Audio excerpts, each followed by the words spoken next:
The Pod News Weekly Review uses chapters, and so can you. The last word in podcasting news.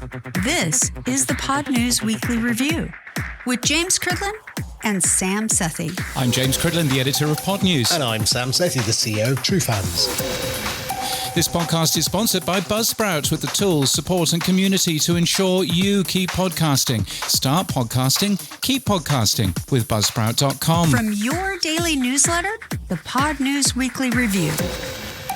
Now, I was putting this show together yesterday and I thought, it'll be a good show, but it's not a lot of breaking news. And then suddenly, out of nowhere, Netflix and Spotify decided to make an announcement. And I've called this, if you can't beat them, join them. So what are they doing, James?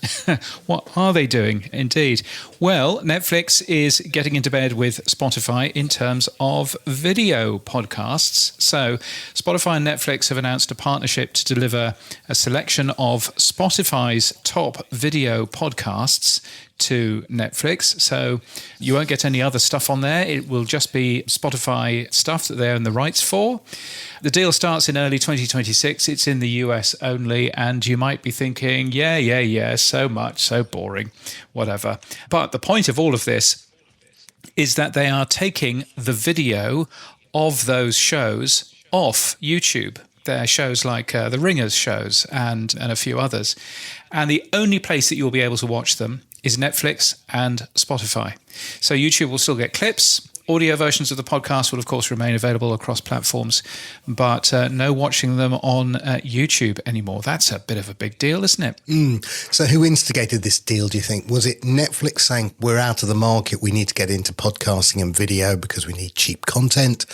Or was it Spotify going, God, YouTube's having our lunch and we better find a partner who's going to help us?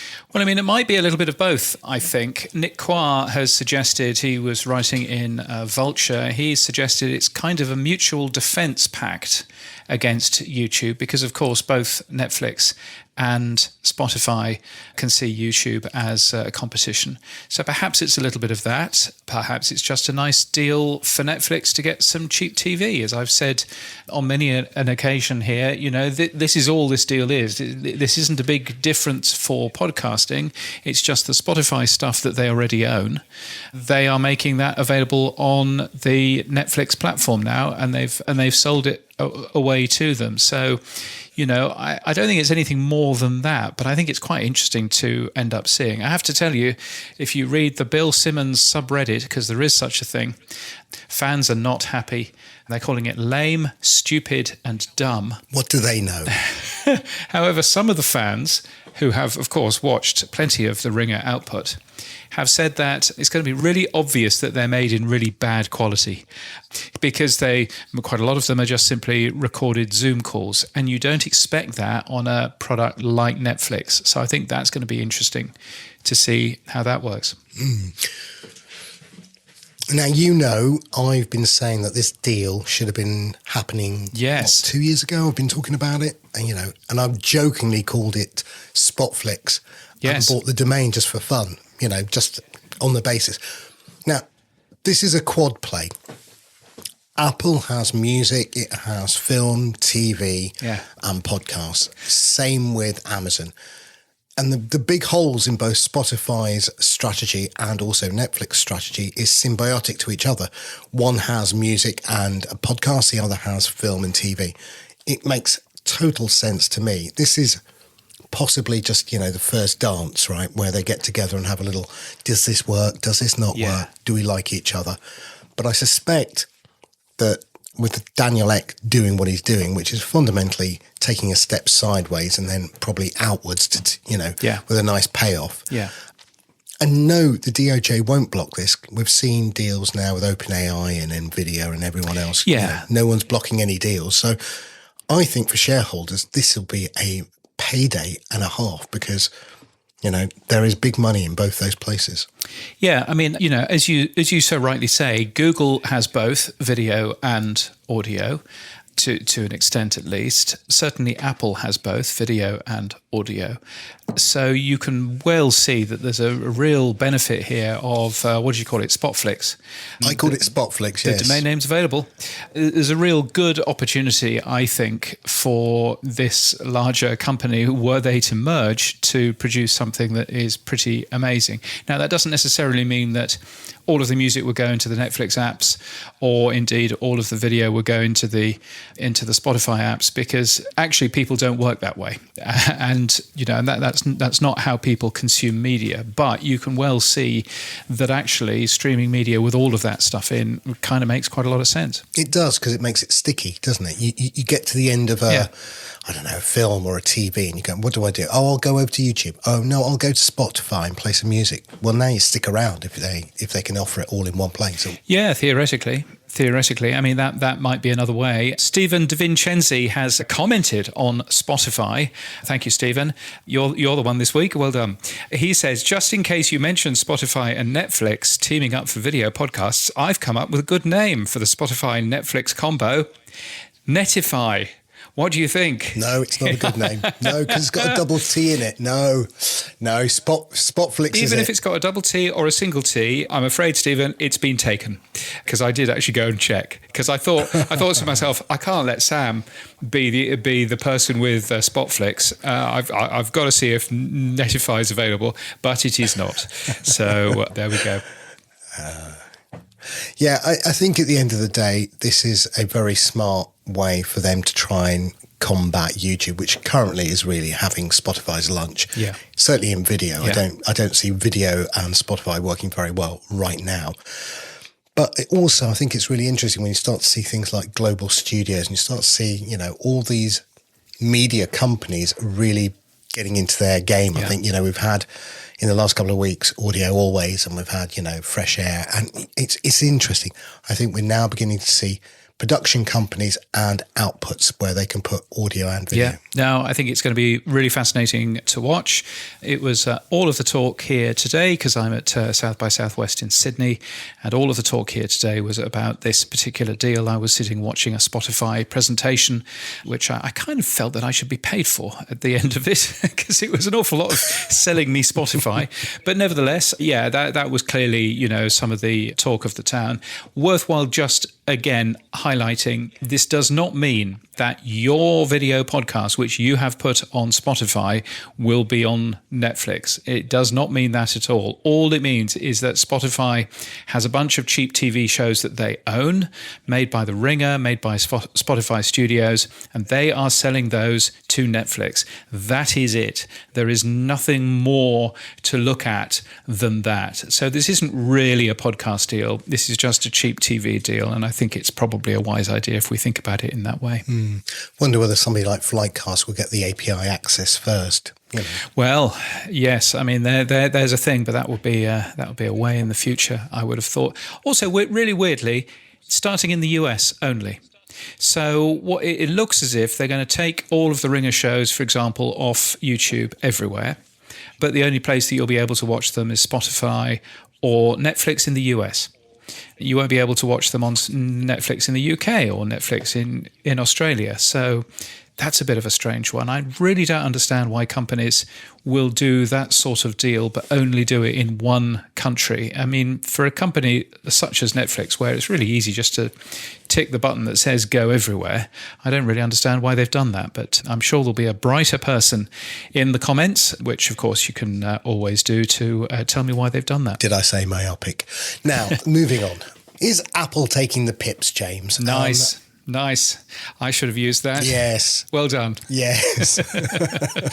Because they've had an ad-free October, which they've promoted, but decided not to pay anyone. Tell me more. Yeah, so this is apparently the second time that Apple have done this. They have a promotion called Series Essentials, and the Series Essentials promotion chooses a bunch of shows. In this particular case, they were mostly audio fiction shows, but certainly, a short series.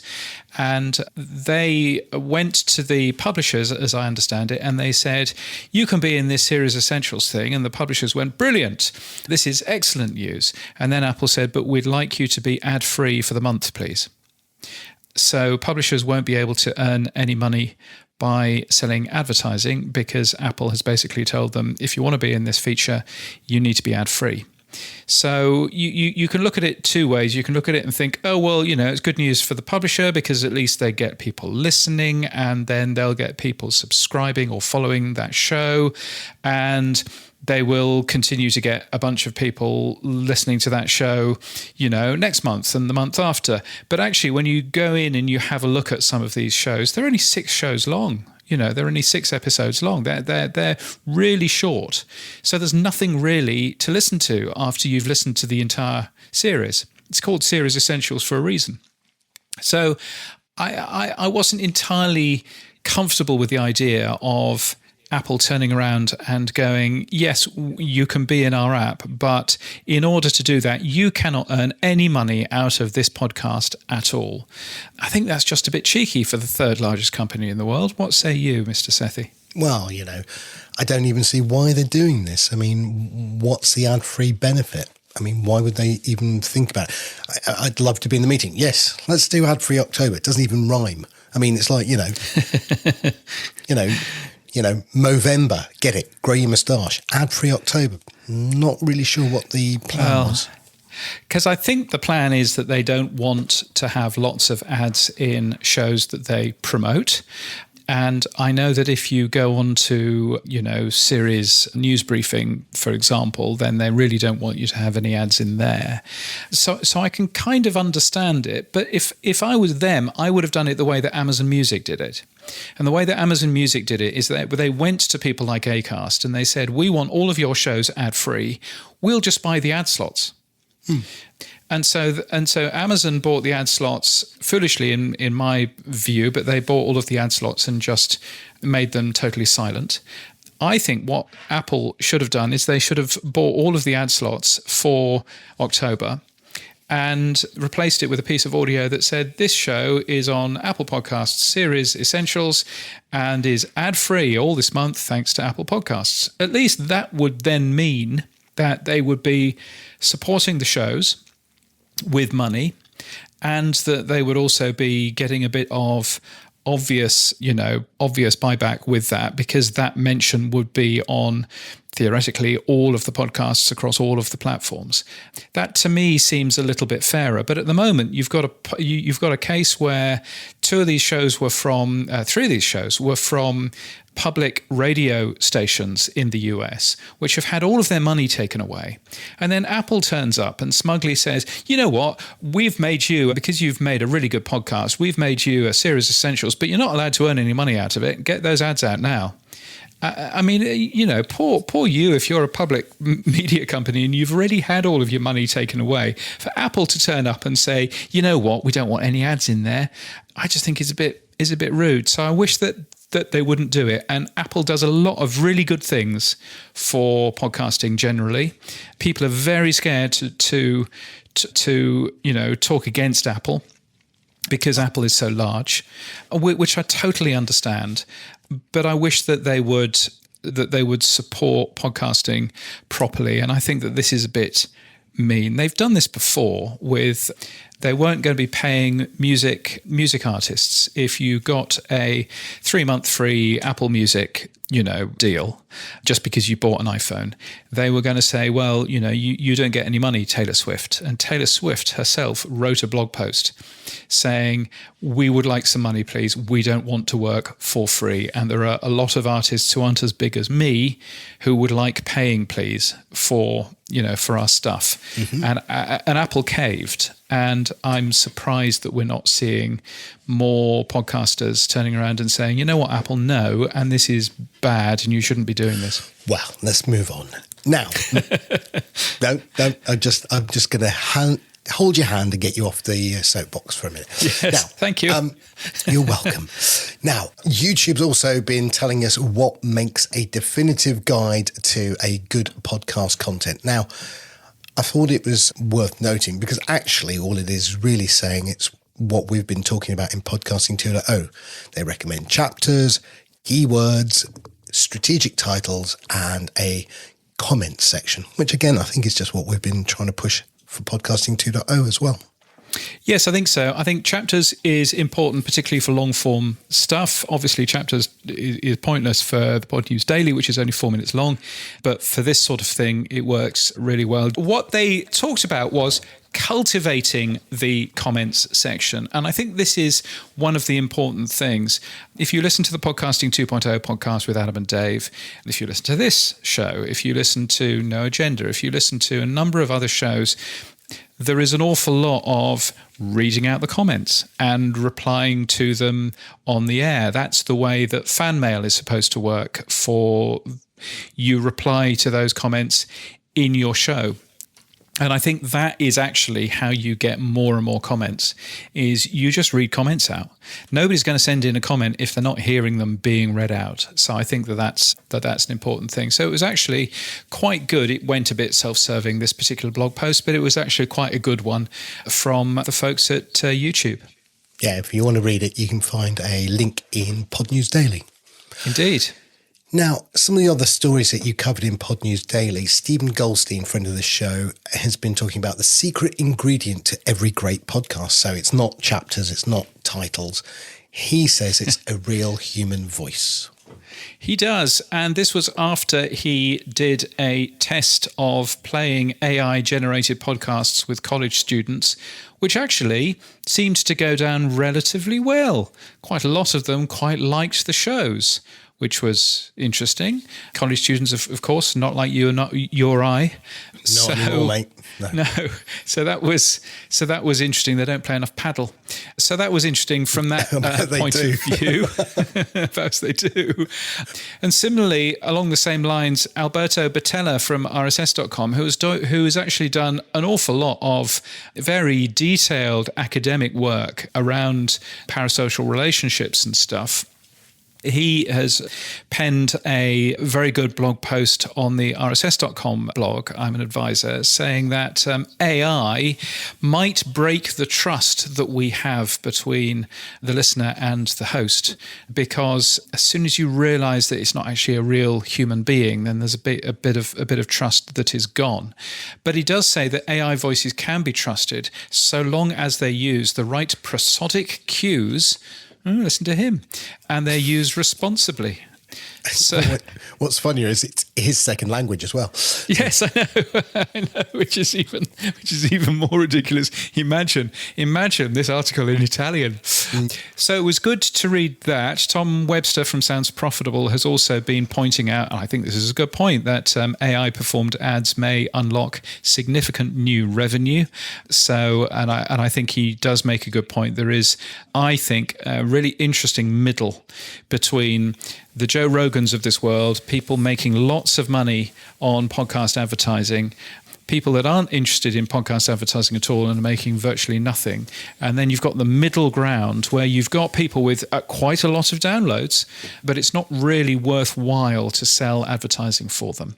And so perhaps there is an AI answer to that, both in terms of ads, but also in terms of how you sell them as well. So I think that that's absolutely right. And finally, people don't really understand AI, says Sam Bhattacharya, writing in Pod News today. In the article, he explains how tools like ChatGPT work and how terrible they are for creation and how AI can actually benefit us. So if you want to read more about that, check out in Pod News Daily.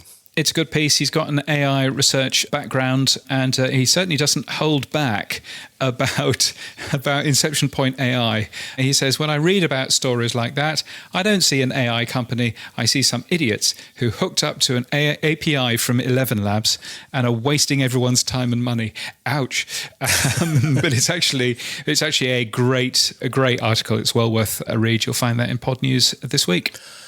Now, James, when's the best time to listen to a podcast? Well, the best time is the best time for you, Sam, but the highest time in terms of the most amount of people listening to a podcast is between 10 in the morning and 2 in the afternoon, according to Edison Research, releasing some data at the end of last week. And it's not just Edison Research saying this, because I've seen similar data from Radar in the UK saying this, again, showing that the most listening happens between 10 a.m. and 2 p.m. if you want to take a look at a 4-hour chunk. Actually, the peak is between 12 and 12:30. So podcast for lunch, anyone? This totally goes against the grain for me because I thought the idea was on the commute to work. So in the car, on the train, whatever you're doing, walking the dog, and maybe in the evening on the way home or at the gym. So those hours are, for me, 7 till 9 and then probably 5 till 7. So totally different time sets to what I thought would be the norm. Yes, and I think quite a lot of people have looked at it and gone, oh, that looks a bit weird, because people expect, the success of the Daily from the New York Times, people expect podcasts to do very well at breakfast time, and actually they don't. All of the data that I have seen seems to show that podcasts actually end up doing better during the rest of the day. And there's a good reason for that. It's that the use state of people in the morning is to understand what's been going on in the world, to connect with the world as they go to work. When they've finished work, they don't want any more connecting to the world. And so that's why they put on the music. That's why they put on, a podcast or whatever. So the use states are quite different. So although it doesn't look as if it's really what happens, it's interesting seeing two separate bits of data showing that is that is actually what goes on. Or just people are bored at work and just want to put a podcast on while they're having to type out a spreadsheet. Yeah, no, indeed. Hey, you with the ears. If you are enjoying this show, you should also be enjoying the Pod News Daily podcast. It's 5 minutes long every day, with your daily update for podcasting and on demand. It's like the email newsletter, but ideal for you if you can't be bothered reading that, or you can't read at all. No judgment. I'm just an AI voice and I'm thick as a plank. Artificial intelligence, don't make me laugh. Anyway, you can find the Pod News Daily podcast at podnews.net/listen. Now back to these two guys. The Pod News Weekly Review with Buzzsprout. Start podcasting, keep podcasting. Right, let's go around the world. Where should we go first, Sam? Italia. What's going on in the lovely country of Italy? There is a new podcast company which has just been launched. Interestingly, there is a media investor called SG Company, which invests in media things, and it has just launched a company called Sounds Great SRL, which I quite like because clearly SG doesn't stand for Sounds Great, but now it does. So very clever. They're working with a digital audio company called MDE, which has a nice man called Marco Lagronegro working for it, who I've met a few times. So that looks really cool. So that's nice to end up seeing. Talking about new companies, new company here in Australia, down there in Melbourne, frozen Melbourne, Jetpack Media, a creator representation house and media publisher, has been launched by a former executive for both ARN and for Spotify. Interestingly, he ends up saying, literally just in his second paragraph of his announcement press release, dumping radio ads into podcasts or repurpose television commercials into creative video is like going to a steak restaurant and only ordering soup. It's not technically illegal, but you're missing the point. Yes. I think he's absolutely right. What's going on in the United States of America, Shire? Well, no, we can't talk about that. Now, in podcasting. Yes. Sorry. In podcasting terms, President Barack Obama is making a guest appearance on the final ever Mark Maron show. What WTF? Sorry. You know what WTF stands for? Stands for what's that for? That's what it stands for. Stands for bleep machine required. Host failure. Yeah. Yes. No, Mark Maron's calling it quits for some reason. Yes, he did. Number 1,686 is where he got to. And President Barack Obama was his last guest. Of course, he was a guest quite some time ago and kind of made that show to be even bigger than it was. President Obama, as you'll hear from this clip, was quite a fan of Mark Maron. I think that part of the reason you had such a big fan base during this 16-year run is there was a core decency to you and the conversations you had that I think speaks to who we are. Most people are really decent. And I think that's why when they hear somebody else who is, it gives them courage. gives them hope, and you should be proud of having done that. What a lovely man President Barack Obama was, and indeed still is. Although, gosh, you know something I you don't. can tell that he's old now. He's got the old voice now. There's something about his voice when you have a listen to that interview. There's something about that voice. Maybe it's just that maybe all of those teeth aren't his anymore. I don't know, but there's definitely something about that voice. Really interesting. Also, the Sean Ryan Show, which is one of the US's top 50 podcasts, has signed with Daylight Media. Now, that's a big deal. The show was with Cumulus Media. Last month, if you read the Wall Street Journal, they said that the show was to be sold in a deal worth $10 million.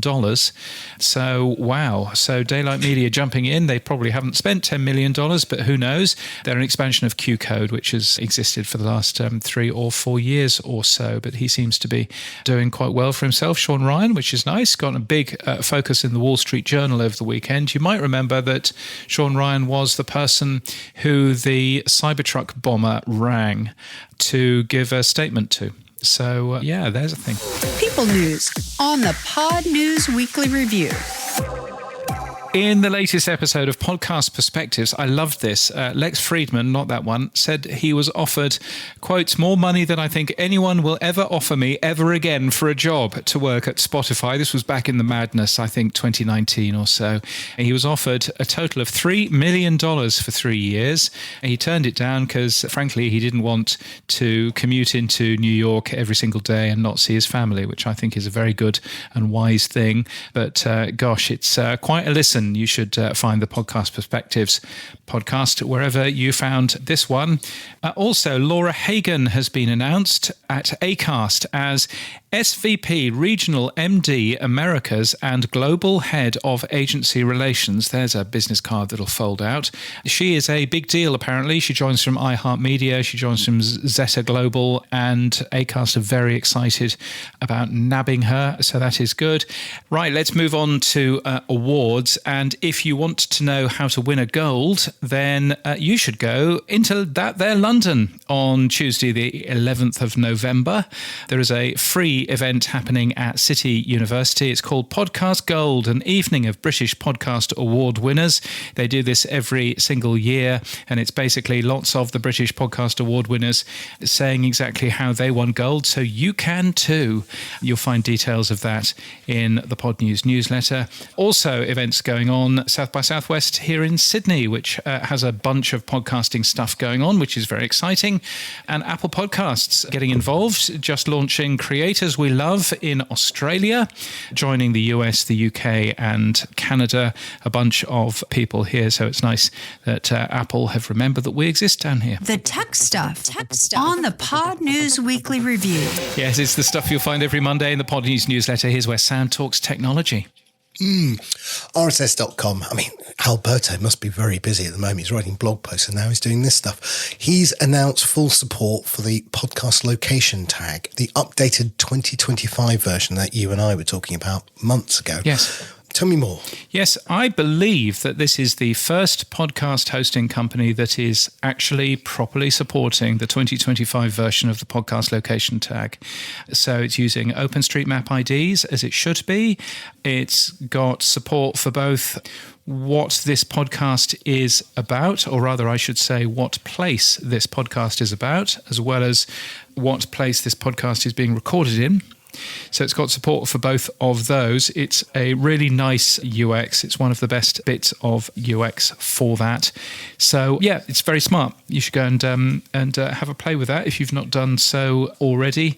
There is a demo as well, which doesn't quite use the same UX, by the way, but there is a demo showing how to do that for yourself if other podcast hosting companies want to put that in. But it does look very, very smart. So hurrah for RSS.com. Because yes. I think that's definitely a good thing. Of course, location tags supported by TrueFans, so you can go and see location tags in there. Yeah, I mean, somebody said this week, though, that I think it was you actually, James, who said that we can't get access to the location tag through an API because what's lacking right now is chicken and egg. We want more location tags so that we can start to build things like Maps FM, which I know you were an advisor to a little while back, which, again, layers on top and adds metadata, makes it interesting. But we can't do any of that yet. So... Well, we can, but the way of doing it right now is that you have to read every single RSS feed out there and grab the location information from the RSS feed. Now, that's perfectly doable, of course. And in fact, if you have a look at the Pod News website, our podcast directory, and you have a look at the episode list, then where there is a location in the episode list, then I'm already doing that. So you can actually go that far.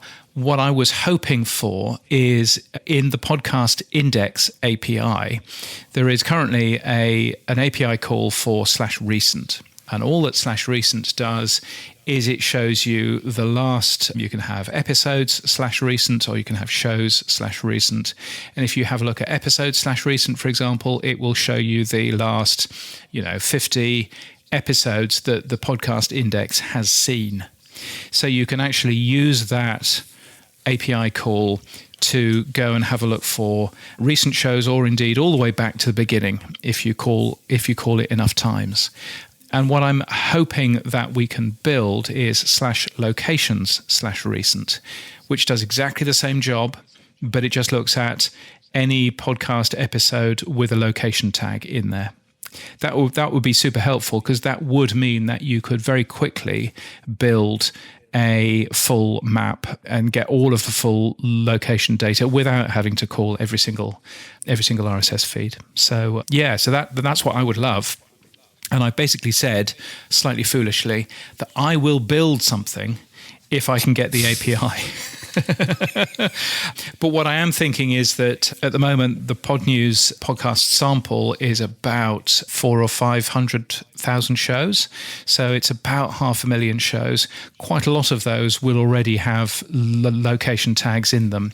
So perhaps I can actually get going anyway and start passing some of those location tags. So my first job is to do that on the JavaScript-driven episode pages, and then we'll see if I can build something which is more impressive in terms of pulling all of those things together. Good luck. I'll be watching that space. That would be good. Yes. One of the things, by the way, that I have belatedly realised is that as part of the Podcasting 2.0 work, we really should be suggesting what the icon for each of these tools should look like. So in the case of location, I'm suggesting that it's a teardrop-like map point. Mm-hmm. That's all. So I'm not saying use this icon, because that has licensing implications and it might not fit with the other things and blah, blah, blah. But I think if we say, please don't use a pin, use a teardrop-like map pin for this. Please don't use an X or a target. You know what I mean? And similarly, I think that we've missed the boat a little bit in terms of the funding tag. But the funding tag, ideally, whatever platform that you have a look at it on, should have the same icon in some way, shape, or form, just as we have for a play button, a stop button, and a pause button. And I think we've probably missed a bit of a trick with just, not actually saying this is the funding tag, and ideally the icon for it should be something to do with a $sign in a circle or something. I don't know, but you know what I mean. So that we don't end up with lots of different icons for the same type of tool. Yeah, I mean, we've talked about this before. I mean, Microsoft in the early days when I was there, when Excel and Word and PowerPoint were all run by 3 teams, they all chose different icons in different locations, in different positions. So the learning curve was just ridiculous. And then somebody within Seattle said, right, stop. And then they came up with a standardized toolbar with standardized icons. And then, of course, the learning curve was reduced massively. And I would happily sign up to doing that with true fans. If somebody came up with a set of standards for the icons, I would happily change the icons. Yeah. And I know that there's a podcast font out there which is actually quite useful. And again, I'm not saying use that font, but what I am saying is if we've got something if we got something like a play button. Everybody recognizes a play button, even though it's actually, it's the direction of the magnetic tape that used to go through the thing. It's not really got anything to do with how you play media now, but it's just a symbol that we all know and understand. And maybe we should be doing a little bit more of that. And maybe that's something for the PSP, who knows? But we will see. What else is going on? Should we talk about some apps? Yeah, now, Marco Arment from Overcast has released a new beta. What's he given us? Yes. Sorry, he can I just say, Podcasting 2.0, support for every tag, and micropayments. No, he hasn't. No, he hasn't given us that. Okay. He hasn't given us any of that. What he does say is that actually downloads are getting more and more complicated because of ad blocking VPNs, because of networks where you have ad blocks built in and all of that kind of stuff. So he basically needed to rebuild his entire download code. And I think it's interesting. Some people would just turn around and say, if you're running an ad blocking VPN, you deserve everything that you get. But Marco is turning around and going, no, it's still my problem. It's still my issue if somebody can't download a show because it happens to have a chartable link in it and that bit happens to be blocked. I should be able to at least tell the user, yeah, this isn't downloading because X. And so I think he's doing exactly the right sort of thing. Quite an interesting Reddit that he now runs, so worth a peek at that. Quite also interesting in terms of Metacast, which is what I'm calling an advanced podcast app. It's got lots of AI goodness in there, if there is such a thing. Anyway, I've been saying to them for a while, you should stop spending your tokens producing transcripts when we're all producing them for you. And so now he supports creator-made transcripts as well as making them. So if you're using the podcast transcript tag, then he will ingest those instead, which is a very good thing. They're currently having a 50% off sale as well in what the company calls its 12-month Survivorversary, which I think is an excellent way of putting it, because he, like you, are entirely bootstrapped. So yeah, so there's a thing. The next iPad OS 26.1 will include a gain control for USB microphones. Do you use an iPad at all?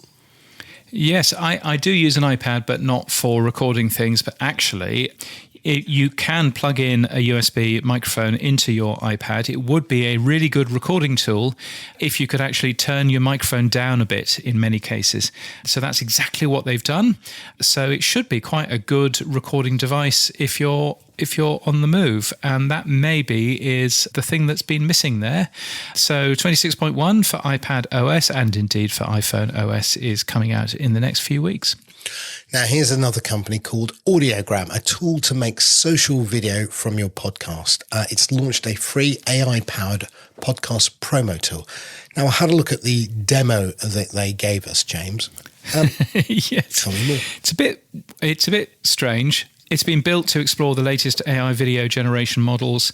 It creates a whimsical script and then generates a short promo video.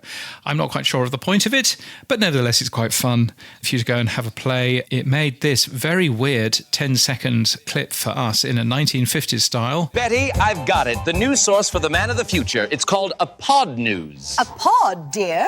Goodness, will it fit in the vegetable crisper? Yes, I'm not quite sure what any of that has, but still worth a play. You'll find a link to that. Just search for Audiogram on the Pod News website. Boostergram, super comments, zaps, fan mail, super chats, and email. Our favorite time of the week, it's the Pod News Weekly Review inbox. Yes, so many different ways to get in touch with us. Fan mail by using the link in our show notes, super comments on True Fans, boosts everywhere else, and email or indeed comments on Spotify if you must. We share any money that we make as well, and we've got a fan mail, haven't we? We have, yes. It says, "Hi, James and Sam. I'm a little behind, so I'm commenting on this September the 12th episode." I think September the 12th? How behind are you? Can I tell him other news, what's happening in the world? Because he may not have heard that either. I have a comment on the chapters topic. You questioned why chapters are not required by hosts aside from being more work. The host might not be able to offer AI and the podcaster might be averse to AI. Chapters wouldn't really make sense for some podcasts. If it's a non-fiction podcast that just covers one subject, I agree. You can't easily break that down to subtopics. Yep, no worry at all. Additionally, if you have some kind of serial podcast, again, not needed, I agree, for chapters. And then he said, you wouldn't want people skipping ahead. Correct, when they're in a serial story. That's what I think. Best Devon, he, him, his, because we were questioning in the past whether Devon was a he, him or her. Yes. And yes, thank you. Yeah, no, I agree. It's not for everything, chapters, but where it is appropriate, like shows like this, then certainly chapters are very welcome. Yes, no, I would certainly agree with that. Chapters are a good thing, but they shouldn't necessarily be in everything. And I think that's one of the issues with some of the AI-driven chapter services that you hear. A bunch of additional messages as boosts. They're all coming from true fans, and this is your gamification working, Sam. Because so Lyceum sends us a bag of Richards. David John Clark, aka the late bloomer actor, is trying to get the #1 position as the super fan of this podcast. He is an active listener.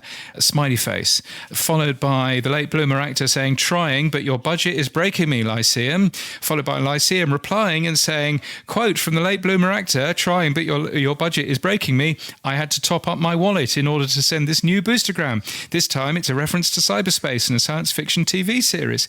To which the late bloomer actor replies, Lyceum replies, so on and so forth. So I'm a big fan of your gamification, Sam, and long may it last. Yes. But he does say, when will we see the level feature? No hurry, I'm pulling your leg a bit. What's the level feature in this thing? So part of the gamification is we teased out that there was a level 0 for everybody, but of course within gamification you add points add to badges, so we're going to issue badges and levels. So again, it's just all part of the gamification. People like claiming and acquiring badges, first comment or first to 1,000 points or whatever it may be. So there's a whole new set of gamification features that we're bringing out very shortly. Yes, it is quite fun, and I do enjoy the late bloomer actor basically saying to Martin, "You already are the super fan on the Pod News Weekly by a mile. Can't you let me have the Pod News Daily? This game only ends up giving more beers to James," which is great, of course. I would totally agree with that. Speaking of beers, a row of ducks, 2,222 sats from the Ugly Quacking Duck. It's nice to hear from Bruce again. I think the next step in this weird AI design culture will be the human/AI, transhumanism. I believe that is the term. We are heading that way like a plane at 65,000 feet, heading straight down. Yikes. Just a bit of dark in a bright day. Thanks for the episode 73. Yeah.